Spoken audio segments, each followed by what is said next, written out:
find the coefficient of variation for the heights of adult giraffes and weights of adult giraffes.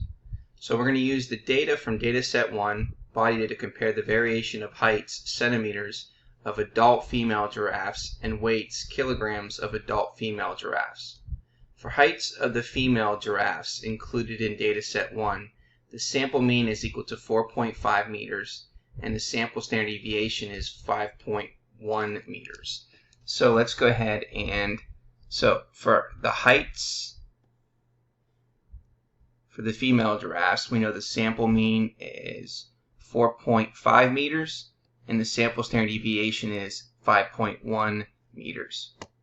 Okay, and then for weights of those same adult female giraffes, we know that the sample mean is 950.25 kilograms and the sample standard deviation is 12.65 kilograms.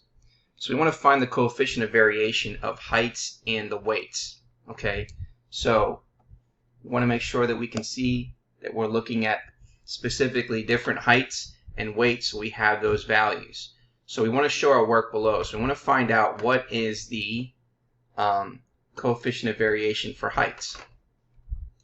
So what that means is the coefficient of variation, you want to write down what the formula is.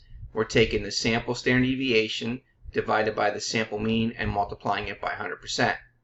Well, if you notice here, the sample standard deviation is 5.10. The sample mean is 4.5 meters. And then what we're going to do is we're going to multiply that value by 100%. So let's go ahead and do that. So if we take 5.10, divide that by 4.5, we get our decimal there. And let's multiply that by 100%. Then we get 113.3 if we want to round that to one decimal place. So therefore we get 113.3%. So that's going to represent the coefficient of variation for heights. Okay, now we want to be able to look at the coefficient of variance for weights. So let's go ahead and do that. So again, using the same formula, we're going to take the sample standard deviation now for the weights, okay, and take the sample standard deviation and divide it by the sample mean and multiply that by 100%.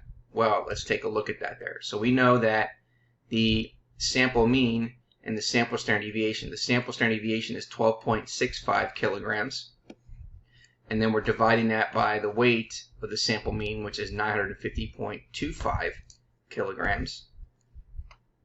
And then we're going to multiply that number by 100%.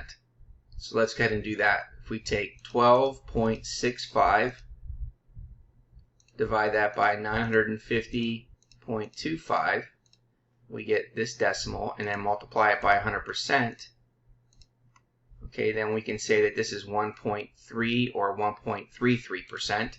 So in this case, we get 1.33% for the coefficient of variance for weights.